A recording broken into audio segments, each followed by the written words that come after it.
Good afternoon, everybody. Thanks for still being there, my seniors, my batchmates, my juniors, and thanks to Ramesh for inviting me and motivating me to come back to Bangalore once again. So a little bit, sorry? The word he's looking for is bully. Okay, and so we were right here till 2012, working. In fact, I started working in 1999. My job was in Bangalore and moved to Hyderabad, then went to Delhi, didn't like it, itching to come back to Bangalore again. So 2005, we were back here. We were here till 2012, and due to family reasons, we decided to move back to Kolkata. So we had worked, we were three of us, me, Gautam, and Moinak. So somehow the way it worked was that we were all from Kolkata. We all had worked in different areas of data, whether it is in market research or marketing or operational analytics and so on. We found ourselves there, and we thought, why not start up? We had earlier tried a couple of times while we were in Bangalore with different set of people and while working. So, and it never materialized. We talked a lot over coffee, over green tea, over drinks, but finally it never materialized. So this time we thought that we don't have a job, so why not get into it full time? So we ditched, went back to Kolkata. We ditched the job, went back to Kolkata, and we started. The year was 2013. Okay. So that is where Business Brio was formed. That's the name of the organization that we formed. And 2015, again, happy to share that we won the Excellence in Analytics Award for innovative application of analytics in business from NASSCOM last year, 2015. We also won various other awards, best practices for big data analytics from Engage and other PR Day award and so on. So that is the area that we work. So analytics is all about data. Data could be in any form, whether it is in a manufacturing organization, whether it is social media data, and all we do is we basically analyze it. So like I said, your data could be from ERP, CRM, survey data, social media data, qualitative, quantitative, structured, unstructured, and we use different algorithm, statistical algorithm, visualization techniques, machine learning techniques, depending on what the problem is. We analyze it to get some meaningful insights out of it. Could be in the area of consumer analytics, supply chain analytics, risk, fraud, whatever. And these are some of the clients that we are working with, both in the private as well as the government space.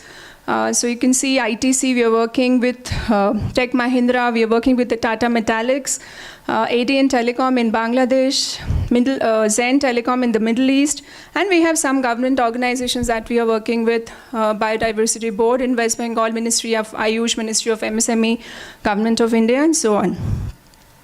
So you can start up anywhere. Doesn't really matter. So 3 years, that's the learning. I think the challenges of an enterprise, wherever you are, the challenges are the same, whether it is of capital, whether it is of people. Probably the only thing that I can share is that because we are in the East, if you are looking at clients outside Kolkata or the East, then you travel a little more. And otherwise, the challenges or the opportunities are plenty. I don't think that, whether you are in Bangalore or Hyderabad or Delhi, there is a constraint really of place. I think the constraint is that in the mind. In fact, the advantages of Kolkata are that if you really find good people, they really stay with you. Though people are brand conscious, so though it is a little difficult to probably attract people initially, but then they stay with you for a longer period of time.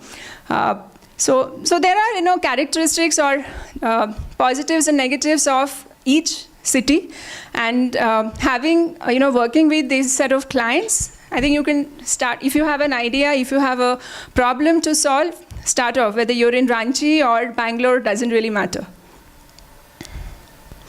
A couple of things that I just wanted to give you an idea to share the kind of work that we do. So this is something that we have done, I think, a couple of years back, where we had used mobile data to understand the spread of a disease in the Sundarbans area. And using, this is an example of data visualization really, using data, how you can segment it and then identify the spread of the disease. So how a particular disease is spreading geographically, the density of that, and then using that information, you can also use the demographics, like, the gender, the age group, male, female, children, who is really affected, which is, if you look at it, the map, the density map in blue, that actually shows that how the disease is spreading. So if you can capture that information also, then you can use that for resource mobilization. And with the civic authorities and NGOs, we actually planned how the medicines should be sent, what kind of medical staff needs to be sent to address such situations. This is an example of social media analytics that we are working in the tobacco industry, and you can very well understand who the client is. So there again, using social media data, your Facebook, Twitter, the different handles, the portals that you manage. So how you can use that to understand what people are talking about it. And as you would understand, in tobacco, you cannot give a lot of ads. There is a lot of restrictions. There are a lot of activism against tobacco, but still there are companies which are, that is their main line of business.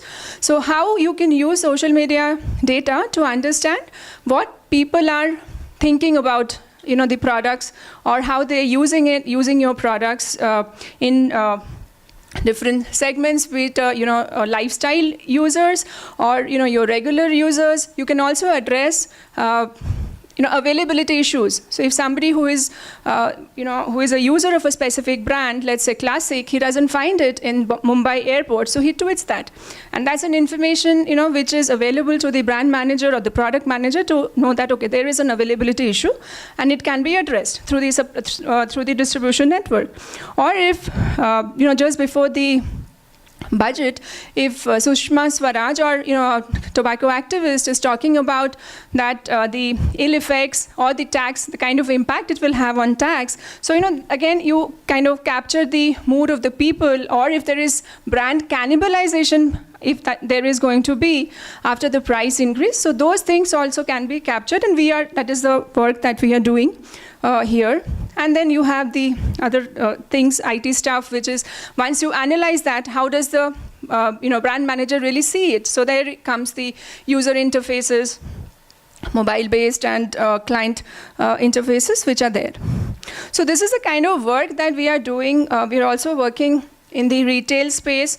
We are working in the media space with one of the largest vernacular language newspaper and media company in terms of forecasting their circulation. So this is an example that we have where we had worked with a retail chain, national retail chain, where to forecast their products, which has shortest shelf life. So there are a lot of inventory issues. So how many days of inventory will you really carry? There is a cost of that. There is how will you display it in your shelves, so there is limited space.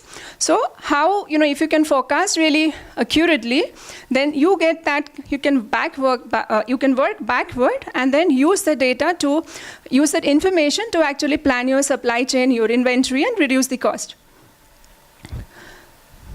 So this is what, some of the examples that the kind of work that we are doing. So this is where you already have data.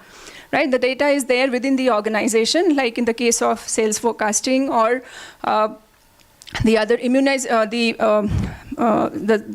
immunization or the disease data that we had seen. How people have an infection, and then if that data is captured through a mobile application, then you can use that. But there are a lot of cases where data is really not there. Right, so we probably many of you in the room have heard something called big data. Right? So big data, though there is a technology aspect, but big data also you can think of where there is no data really. So there is a challenge of volume out of those 3 or 4 V's of big data. So where there is a lot of volume of data available, what do you do?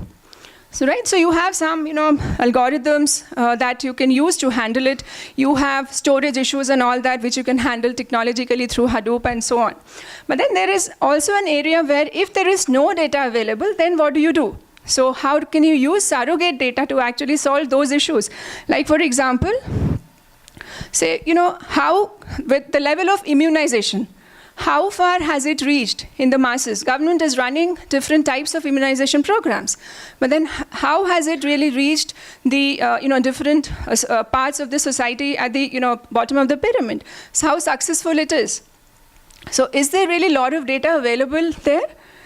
And if not, then how we can actually use maybe the reach of social media, for sake of example, to understand or to gauge, to estimate the reach of such kind of programs at the ground level, the grassroots level, right? How social media, what kind of awareness is being talked about, what kind of things being talked about at the social media about immunization program.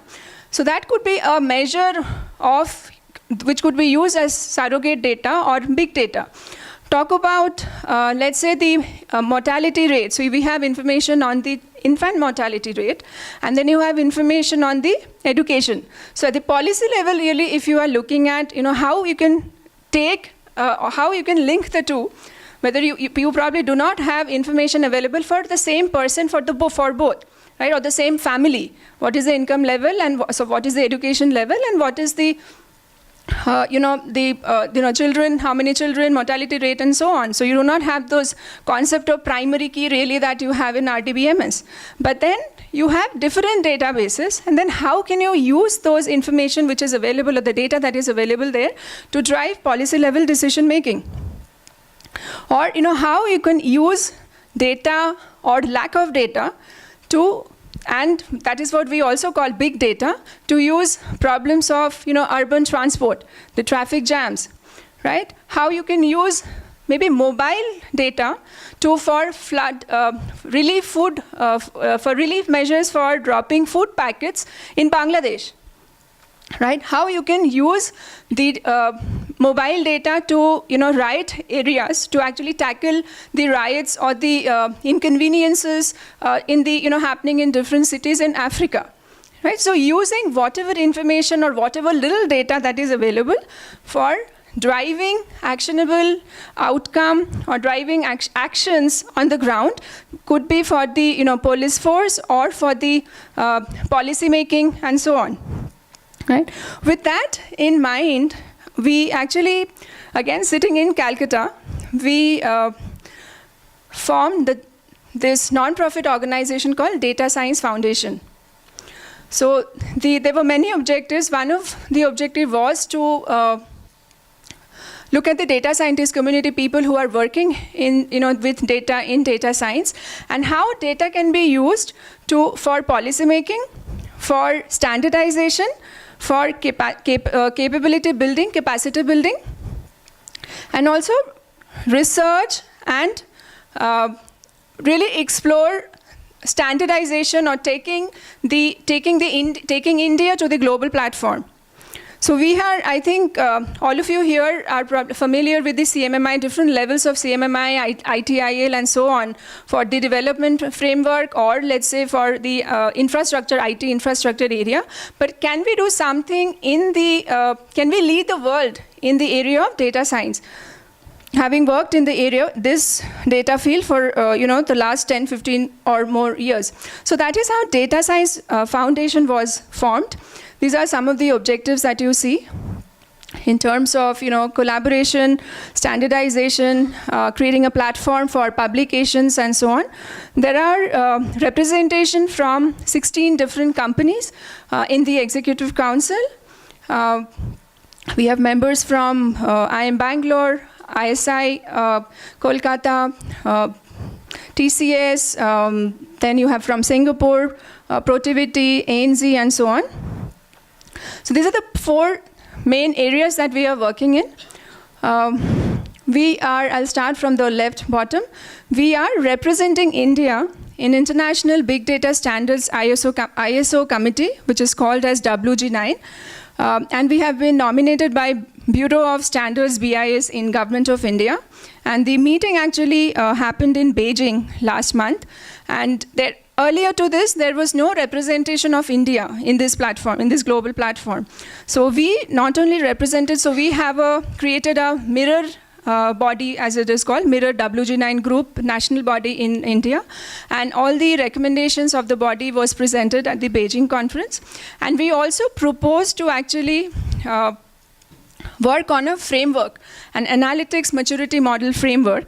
Like you have CMMI for the IT software development, or like you have ESCM in the BPM industry, or like you have ITIL frameworks, COBIT, and so on. There is nothing really from an institution for analytics maturity model to understand or to gauge whether an organization is ready for analytics or not, which stage it is in. And you will be happy to know that that has been accepted in the WG9 group, and Data Science Foundation is leading that on behalf of India. So probably in about a couple of years' time, we will not only be using only CMMI and stuff, we'll be following the world. Probably here we have a scope of actually leading the world as well. Some other areas that we are working on. We have a Data Astronaut magazine, the only such Asia Pacific's first data science magazine, which is published. There is a Data Science Challenge platform, which kind of takes care or addresses the developing talent. So there is online data challenges which are organized. There is also a Data Astronaut meetup on the, which there are webinars and all which is being organized. And there is a Data Science Summit that is also organized on an annual basis. In fact, on 23rd of September, the 3rd International Data Science Summit is scheduled. So I'll really welcome each of you there. So these are the past events that happened the last 2 years in Kolkata.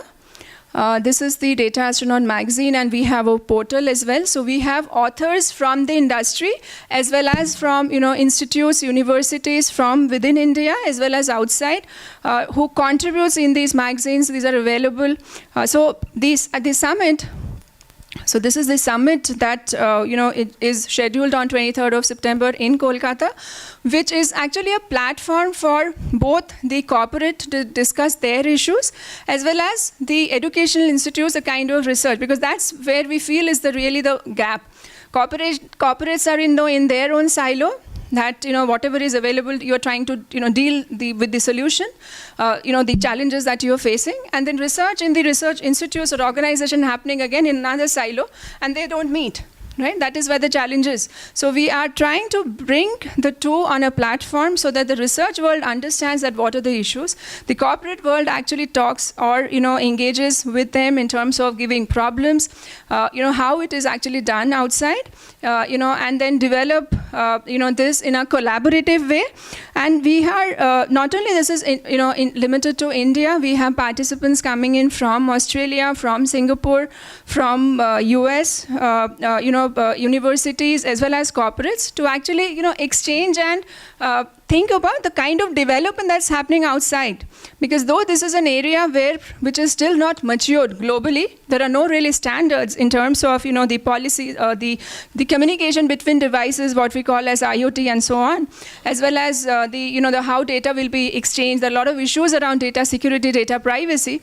So there are so it is not that we are really far behind. So this is probably an area, a field where we are there. Still, there is a lot of opportunity to make the mark. So we are getting all the global leaders, thought leaders in the platform to share with the universities as well as the corporate world in India to understand what's happening outside, contribute there, and then develop the talent here, give the opportunity, and maybe use this the area of data science to actually reach a position where we can also at least leave a mark of India. So I welcome each and every one of you. You can look up datasciencefoundation.org. And if you're interested or passionate or about data, if you work with data, do drop in Kolkata, not Bangalore, and be part of it. So, at the end, that's what I would like to say. Where your location is really doesn't matter. I think how passionate you are about the idea, about what you are working on. I think that is finally what drives you and takes you where you want to go. Thank you so much.